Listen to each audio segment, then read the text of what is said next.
प्रिय बंधू आणि भगिनींनो, आपला तारणारा प्रभू येशू ख्रिस्त याच्या नावात आपल्या सर्वांचे उपासना कार्यक्रमात हार्दिक स्वागत. प्रियानो, देवाने मनुष्याला काही उद्देशाने, हेतूने निर्माण केले आहे आणि म्हणूनच तो त्याच्या वचनांच्याद्वारे त्याला मार्गदर्शन करीत असतो. आज देवाचे वचन आम्हाला बायबलच्या रूपाने आमच्या हातात आहे. देवाचे वचन हे आरशाप्रमाणे आहे. आम्ही कसे आहोत आणि देवाच्या दृष्टीने आम्ही कसे असायला पाहिजे याचे योग्य चित्र आमच्या समोर ठेवले जाते, यासाठी की आमच्यामध्ये सुधारणा यावी. प्रियानो, सध्या आपण दुसरे शमूएल या पुस्तकाचे अध्ययन करीत आहोत आणि आपण आता अगदी समाप्तीपर्यंत येऊन पोहोचलो आहोत.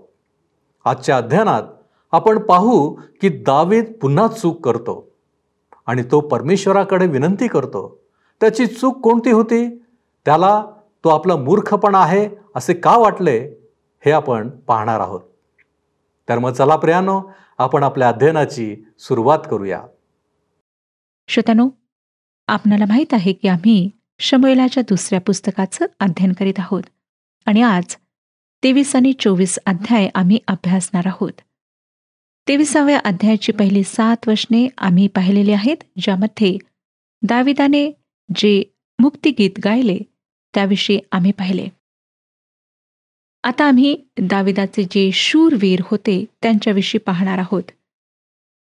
दाविदाचे जे शूरवीर होते त्यांची माहिती पुढच्या वचनांमध्ये आम्हाला वाचायला मिळते. 8वं वचन सांगतं की दाविदाच्या पदरी असलेल्या शूरवीरांची नावे ही: तखमोनचा योशेब बशेबेत हा सरदारांचा नायक होता.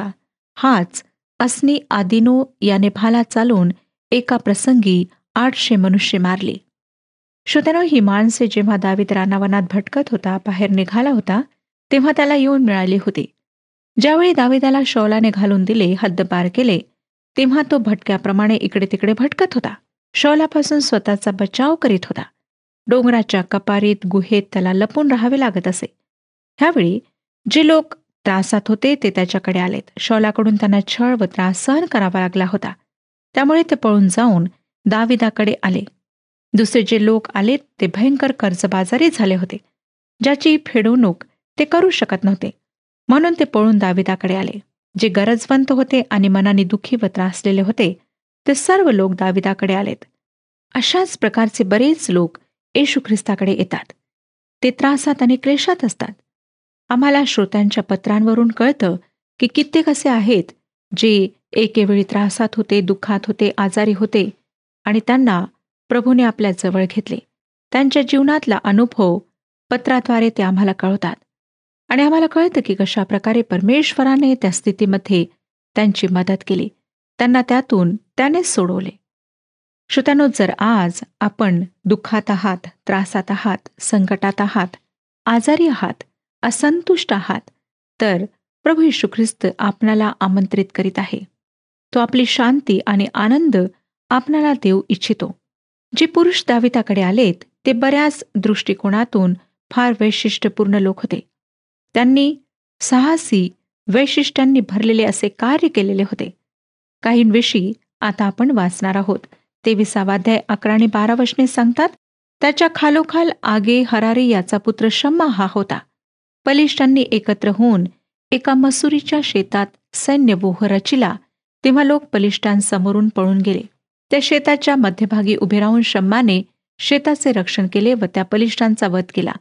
त्या प्रसंगी परमेश्वराने मोठा विजय घडून आणला. मसूरच्या शेताचे रक्षण करणे इतके महत्वाचे नव्हते, परंतु इस्रायल लोकांना भोजनाची आवश्यकता होती. पलिष्ठ लोकांची ही रीती होती की इस्रायलांच्या शेतातल्या पिकाला ते पूर्णपणे तयार होऊ देत असत आणि जेव्हा पीक कापणीकरिता पूर्णपणे तयार होत असे तेव्हा ते येऊन सर्व पीक लुटून नेत असत. ह्या वर्षी सुद्धा नेहमीप्रमाणे ते आलेत.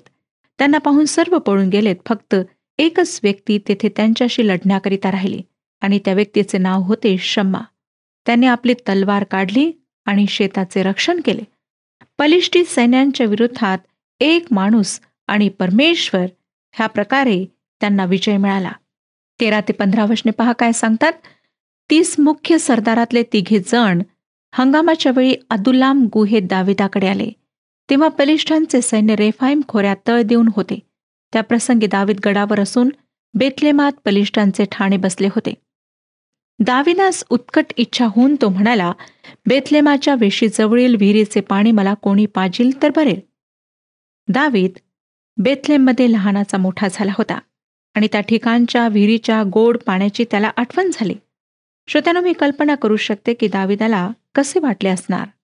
ज्या ठिकाणी मी लहानाची मोठी झाले तेथे सुद्धा विहिरी होत्या आणि जेव्हा झऱ्याचे पाणी त्या विहिरीत येत असे, त्या पाण्याची चव इतकी चांगली असे, इतकी गोड असे की ती चव नळाच्या पाण्याला येतच नाही. थंडगार, अगदी ताजे पाणी. आता बेथलेममधील विहिरीचे पाणी पिण्याची दाविदाची इच्छा झाली. त्याने कोणाला आज्ञा दिली नाही की जा आणि माझ्यासाठी पाणी घेऊन या, परंतु त्याच्या पुरुषांपैकी तिघांनी पलिष्ठांच्या छावणीत घुसून बेथलेमाच्या वेशीजवळील विहिरीचे पाणी काढून दाविदाकडे आणले आणि ह्याच प्रकारे ते शूरवीर गणल्या गेलेत. मत्ते शुभवर्तमान 28 अध्याय 19 आणि 20 वचनामध्ये येशू ख्रिस्ताने जी आज्ञा दिली त्याबद्दल मी विचार करते. ती आज्ञा आहे, तुम्ही जाऊन सर्व राष्ट्रातील लोकांस शिष्य करा, त्यास पित्याच्या, पुत्राच्या व पवित्र आत्म्याच्या नावाने बप्तिस्मा द्या. जे काही मी तुम्हाला आज्ञापिले ते सर्व त्यास पाळावयास शिकवा आणि पहा, युगाच्या समाप्तीपर्यंत मी सर्व दिवस तुमच्याबरोबर आहे. श्रोत्यानो, जगात असे अनेक शूरवीर होऊन गेलेत आणि आहेत ज्यांनी परमेश्वराची ही आज्ञा पाळली आहे. त्यांनी मागचा पुढचा काहीच विचार न करता परमेश्वराची ही आज्ञा मानून हे कार्य केलेले आहे आणि त्यामुळेच अनेक लोकांपर्यंत शुभवर्तमान पोहोचलेले आहे.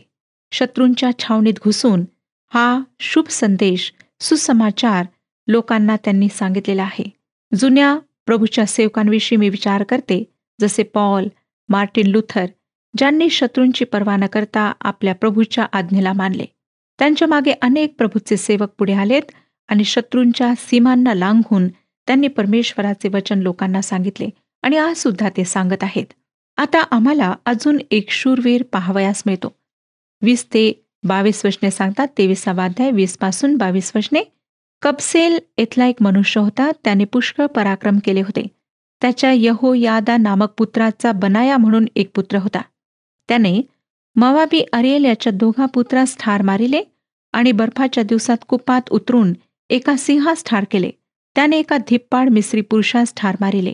त्या मिस्राच्या हाती भाला होता, पण बनाया केवळ एक काठी घेऊन त्याच्यावर चालून गेला व त्याने त्या मिस्राच्या हातचा भाला हिसकावून घेऊन त्याच भाल्याने त्याचा वध केला.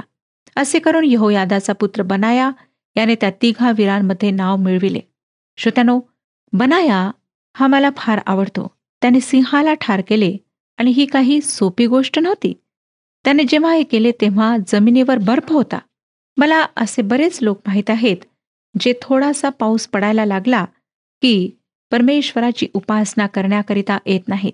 काळे ढग आकाशात दिसले की ते उपासना मंदिरात येण्याऐवजी घरी बिछानात पडून राहणे पसंत करतात. एक जरी शिंक आली तरी तब्येत बरी नाही असा ते बहाणा करतात. मला आपणास सांगू द्या की ह्या बनायासारख्या पुरुषांसोबत त्यांची सहभागिता होऊ शकत नाही. ज्यावेळी बर्फ पडलेला होता त्यावेळी तो बाहेर पडला. बनाया एक फार विलक्षण पुरुष होता. 39 वचन मी आपणाकरिता वाचत आहे. हे वचन सांगतं, उरिया हित्ती मिळून एकंदर 37. उरिया हित्ती सुद्धा एक शूरवीर होता.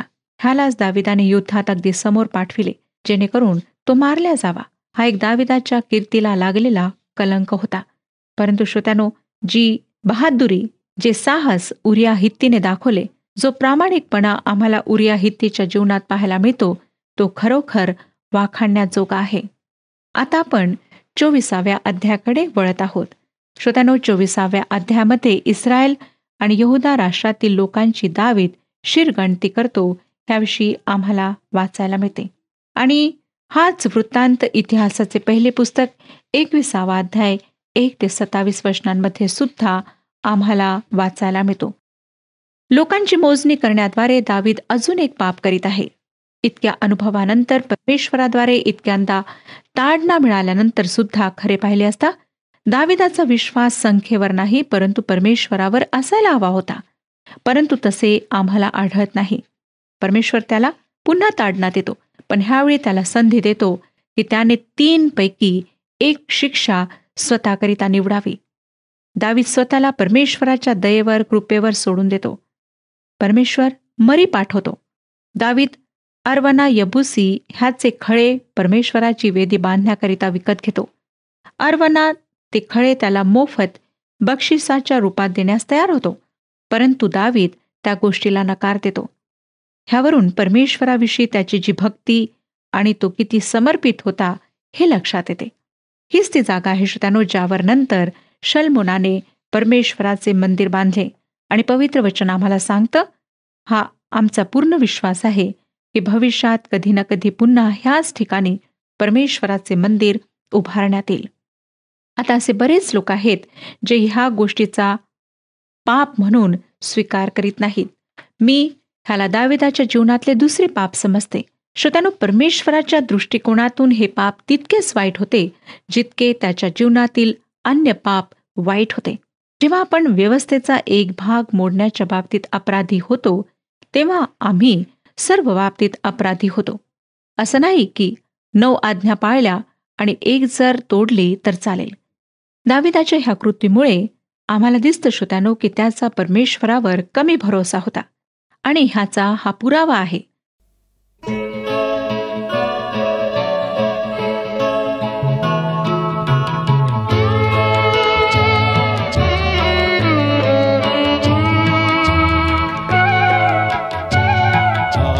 जीव तुझ साठीच रे ख्रिस्ता, आता स्वीकारून घे मला. आलो मी तव दारीच रे ख्रिस्ता, आता कवटाळून घे मला. जीव तुझ साठीच रे.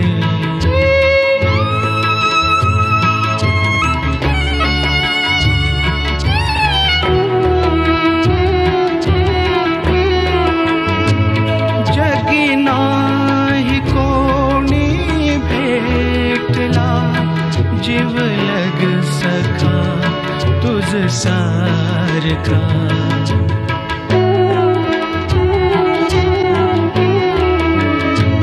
जगी नाही कोणी भेटला जीवलग सखा तुझ सारखा.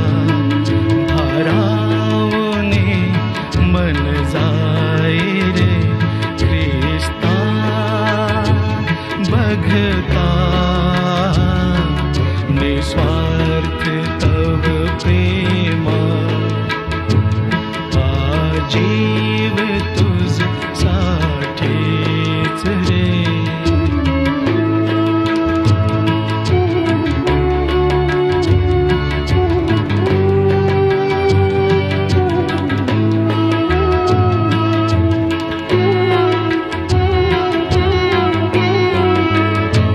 हे पाप माझे आजला ने कुठे न कळे मला.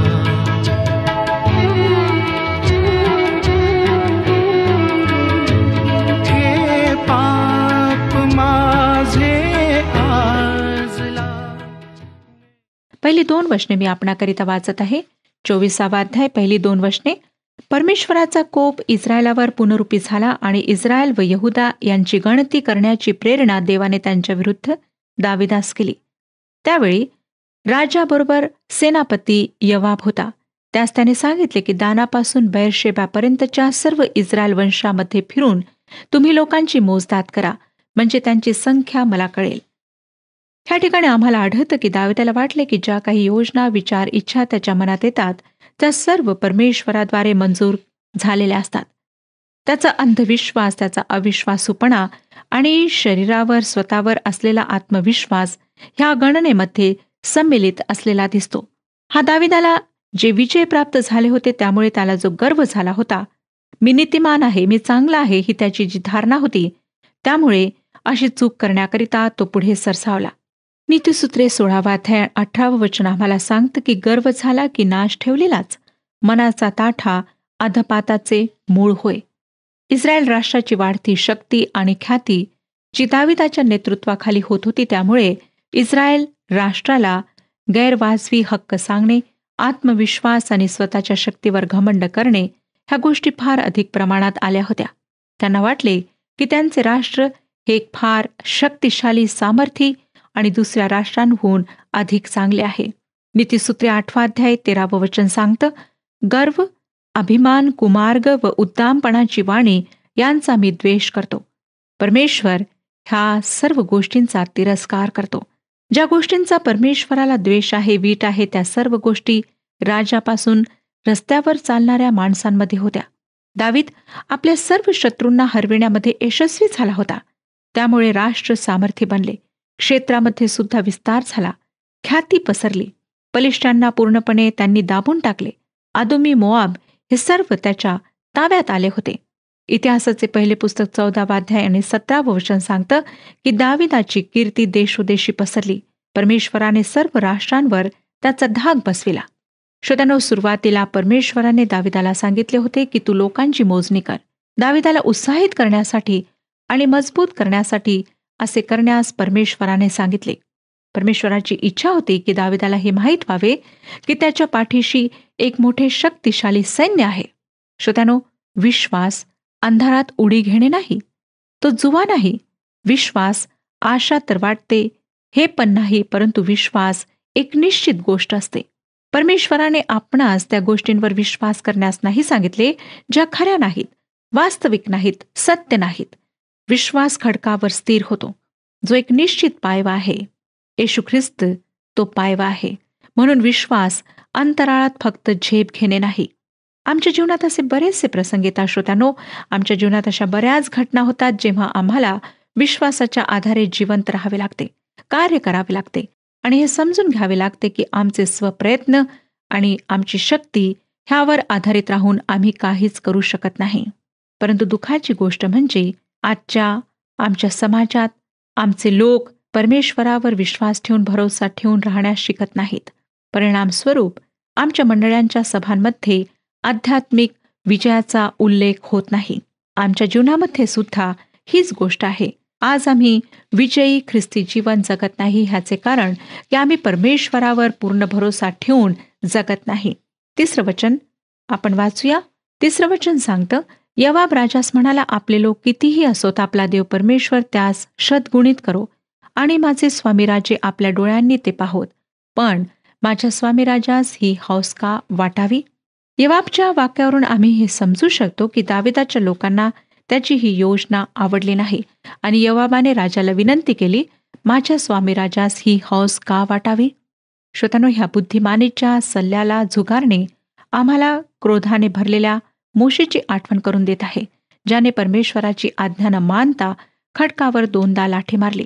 आणि ह्या आज्ञा उल्लंघनामुळेच आम्हाला दिसतं की कशा प्रकारे प्रतिज्ञा केलेल्या देशामध्ये त्याचा प्रवेश होऊ शकला नाही. आता आपण पुढची वचने वाचूया. 4 पासून पुढची वचने. तथापि राजाच्या म्हणण्यापुढे योवाब व सैन्याचे सरदार यांचे काही चालेना आणि योवाब व सैन्याचे सरदार राजापुढून इस्रायल प्रजेची मोजदाद करण्यास निघून गेले. त्यांनी यार्देने पलीकडे जाऊन गादातील खोऱ्याच्या मध्यभागी असलेल्या आरोएर नगराच्या दक्षिणेस डेरे दिले. तेथून ते याजेराकडे गेले. मग ते गिलाद व तहत्तीम होदशी या प्रदेशात गेले. पुढे दान्यान्ने येथे गेले. तेथून वळसा घेऊन ते सिदोनास नेले. नंतर ते सोर नावाचा दुर्ग आणि हिव्वी व कनानी यांची सर्व नगरे येथे गेले. तेथून यहुदा देशाच्या दक्षिण दिशेस बेरशेबा येथवर गेले. देशभर चहूकडे फिरून 9 महिने 20 दिवसांच्या अंती यरुशलेमेस आले. तेव्हा योवाबाने प्रजेच्या मोजदादेची यादी राजास दिली. धारकरी योद्धे इस्रायलात 8 लक्ष व यहुदात 5 लक्ष भरले. श्रोत्यांनो, ह्यावरून आम्हाला दाविदाच्या सामर्थ्याची कल्पना येते. ह्यावरून दिसतं की हे लोक युद्धाकरिता तयार होते. लढणारे असंख्य लोक होते, मोठी सेना होती. जरी आम्ही पाहतो की मध्यंतरी इस्रायलांच्या संख्येत अधिक भर पडली नव्हती. मिसर देशाच्या गुलामीत असताना तुलनेमध्ये त्यांची संख्या त्या मानाने आता कमी होती. श्रोत्यानो, ह्या जगात कोणालाच नेहमीकरिता तसेच कायम राहणारे आशीर्वाद प्राप्त झालेले नाहीत. दूध आणि मधाच्या प्रवाहाचा देश कितीही काही झाले तरी हा पृथ्वीवर होता आणि येशू ख्रिस्तामध्ये जे अनंतकालीन आशीर्वाद आम्हाला प्राप्त होणार होते त्याची ती एक छाया होती. म्हणून पॉल कलसेकरास पत्र 3 अध्याय पहिल्या 2 वचनात म्हणतो, म्हणून तुम्ही ख्रिस्ताबरोबर उठविले गेला आहात, तर ख्रिस्त देवाच्या उजवीकडे जेथे बसला आहे तेथल्या वरील गोष्टी मिळविण्याचा यत्न करा. वरील गोष्टींकडे मन लावा, पृथ्वीवरील गोष्टींकडे लावू नका. नंतर 10व्या वचनात सांगितले आहे की प्रजेची मोजदाद केल्यावर दाविदाचे मन त्याला खाऊ लागले. दावीद परमेश्वरास म्हणाला, हे जे मी केले त्यात मी मोठे पाप केले आहे, तर हे परमेश्वरा आपल्या सेवकास दोषमुक्त कर, कारण मी मोठा मूर्खपणा केला आहे. श्रोत्यानो, कदाचित ह्या वेळेला दाविदाला आपल्या गत आयुष्याचे स्मरण झाले असेल. ती गोफन, ते दगड, शेरडे मेंढरे, ते रान, कशा प्रकारे त्याने यहोवा परमेश्वराच्या सामर्थ्य नावात गल्याथाला मारले, आव्हान केले, हे सर्व त्याला आठवले असेल. दाविदाला पुन्हा एक वार स्मरण झाले असेल की इस्रायलचे गौरव परमेश्वर यहोवा आहे, मनुष्य किंवा हत्यारे नाही. जोपर्यंत इस्रायल लोक यहोवावर निर्भर राहिलेत त्यांच्यावर कोणी विजय मिळू शकले नाही, कोणी त्यांना थांबवू शकले नाहीत. परंतु जेव्हा तेव्हा त्यांची दृष्टी दुसऱ्या गोष्टींवर लागली तेव्हा तेव्हा त्यांना पराजय प्राप्त झाला. 24वा अध्याय 14वं वचन सांगतं. 14वं वचन वाचूया. दावीद गादास म्हणाला, मी मोठ्या पेचात पडलो आहे. परमेश्वराच्या हाती आपण पडूया, कारण त्याचे वात्सल्य मोठे आहे. मनुष्याच्या हातात मी पडू नये. 3 पैकी 1 शिक्षा निवडण्याची मोकळीक परमेश्वराने त्याला दिली. दाविदाने त्यापैकी 1 सुद्धा निवडले नाही. त्याऐवजी त्याने परमेश्वराला म्हटले की मी मनुष्याच्या हाती पडू इच्छित नाही. माझी परमेश्वराजवळ हीच प्रार्थना असते की प्रभू मला अशा परिस्थितीत नको टाकू जेथे मला मानवाच्या अधीन राहावे लागेल. देवाच्या दयेने परमेश्वराने मला ह्या गोष्टीपासून दूर ठेवले आहे. माणसाच्या मानमान मिनता करण्याची वेळ येऊ दिली नाही. काही लोक आहेत ज्यांच्याविषयी मला वाईट वाटतं की सेवा कार्य समोर नेण्यासाठी त्यांना लोकांसमोर हात जोडावे लागतात. श्रोत्यानो, आमचा परमेश्वर सामर्थ्य आहे, तो धनी आहे. तो आमच्या सर्व आवश्यकता पूर्ण करण्याकरिता, सर्व परिस्थितीत आमची मदत करण्याकरिता नेहमी तयार असतो आणि तो सामर्थ्य आहे. त्याच्या सामर्थ्यावर आम्ही विसंबून राहायला शिकायला हवे. आता आम्हाला दिसतं की दावीद कशा प्रकारे परमेश्वरासमोर आपला अपराध कबूल करीत आहे. 16वं वचन पहा. पण देवदूताने यरुशलेमेचा नाश करण्यासाठी त्यावर आपला हात उगारिला तेव्हा परमेश्वराला त्या अरिष्टाविषयी वाईट वाटले व त्याने लोकांचा नाश करणाऱ्या देवदूतास म्हटले, आता पुरे कर, आपला हात आटोप. त्यासमयी परमेश्वराचा दूत अर्वना यबुसी याच्या खळ्यानजीक होता. दावीद परमेश्वराकडे आला, ज्याप्रमाणे मोशे स्वतःच्या लोकांकरिता मध्यस्थी करण्यास आला होता.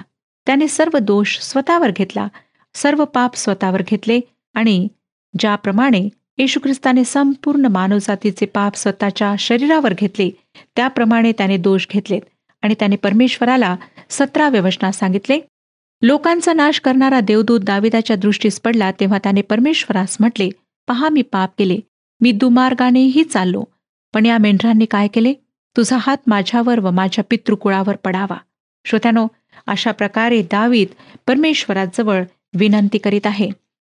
18वं वचन सांगतं, त्या दिवशी गाद दाविदाकडे येऊन त्यास म्हणाला, वरती जाऊन अर्वना यबुसी याच्या खळ्यात परमेश्वराप्रित्यर्थ एक वेदी बांध.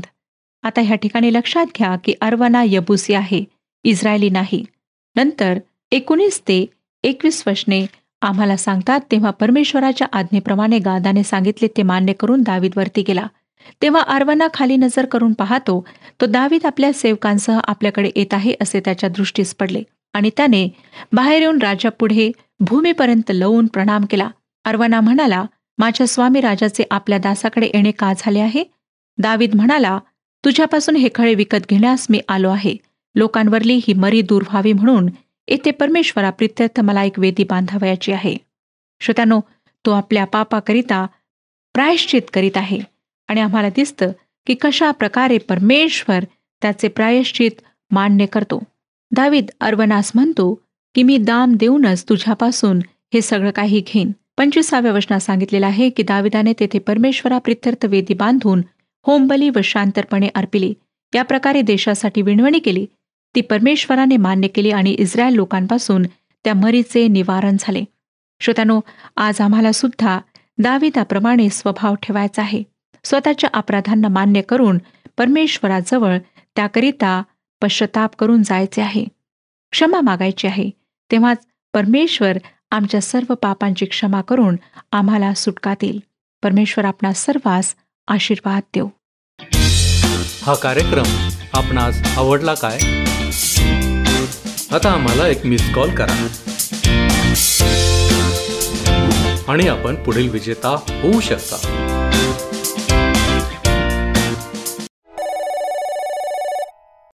प्रियांनो, दावीद हा पूर्णपणे वेगळा मनुष्य होता. बऱ्याच वेळा असे वाटते की तो आमच्या सारखाच आहे, पण काही वेळा मात्र तो अत्यंत वेगळा असा वाटतो. ज्याने प्रभूला ओळखलेले आहे, जो एका उच्च स्तरावरचा मनुष्य होता. आमच्या जीवनातील एखादी चूक, अपराध, पाप हे देवाच्या दृष्टीने चूकच आहे, परंतु आम्ही त्या चुकांपासून माघारी वळणे देखील महत्त्वाचे आहे. हे तर आम्हाला दाविदाच्या जीवनाकडे पाहताना दिसते. प्रियांनो, मला सांगायला आनंद होत आहे की आपण दुसरे शमूएल या पुस्तकाचे अध्ययन आज संपविले आहे. उद्यापासून आपण जुन्या करारातील पहिले राजे या पुस्तकाचे अध्ययन सुरू करणार आहोत. माझी खात्री आहे की बायबलच्या वचनांद्वारे आमची आत्मिक उन्नती होऊन दैनंदिन जीवनासाठी एक उत्तम मार्गदर्शन आम्हाला मिळू शकेल. आपण प्रार्थना करूया. सर्वसमर्थ आमच्यावरती दया आणि कृपा करणाऱ्या आमच्या महान प्रेमळ परमेश्वरा, तुझ्या नावाला आम्ही धन्यवाद देतो. तुझ्या नावाची मी स्तुती करतो. प्रभूजी, खरोखर परमेश्वर देवप्पा, तू आम्हाला तुझ्या वचनांच्याद्वारे मार्गदर्शन करणारा प्रभू आहेस. आमच्या जीवनामध्ये आम्ही अनेक वेळा चुकतो, परंतु बापा तुझी वचनं ही आम्हाला सहाय्य करतात त्या योग्य मार्गावर येण्यासाठी. होय बापा, आणि म्हणूनच आमच्या जीवनामध्ये तुझ्या वचनांना अतिशय महत्त्व आहे हे आम्हाला कळून आलेलं आहे. प्रभू परमेश्वर देवप्पा, तू दररोज आम्हाला तुझ्या वचनांच्याद्वारे शिकवत आहेस की जेणेकरून प्रभूजी आम्ही योग्य गोष्टी आमच्या जीवनामध्ये करत राहावं आणि प्रभूजी आम्ही आमची आत्मिक उन्नती तुझ्याद्वारे करून घ्यावी. होय बापा, आम्ही अजूनही कमी आहोत, परंतु बापा तू आम्हाला उच्च करणारा आमचा परमेश्वर आहेस, आमची काळजी घेणारा देव आहेस. याबद्दल आम्ही तुझे उपकार मानतो. होय प्रभूजी, ज्या ज्या लोकांनी प्रभूजी तुझं वचन ऐकलेलं आहे त्या प्रत्येकाला तू आशीर्वादित कर आणि त्या वचनांच्याद्वारे प्रभूजी त्यांचं जीवन बदलून जाऊ दे, अशी आमची आग्रहाची आणि कळकळीची विनंती आहे. येथून पुढची सर्व वेळ आम्ही तुझ्या हाती सोपवितो आणि प्रभूजी या विनंत्या, या मागण्या येशू ख्रिस्त आमचा प्रभू याच्याद्वारे करतो, म्हणून तू ऐक. आमेन. तुम्हाला पूर्णता लाभो, समाधान लाभो आणि येशू ख्रिस्ताची कृपा तुम्हा सर्वांबरोबर असो.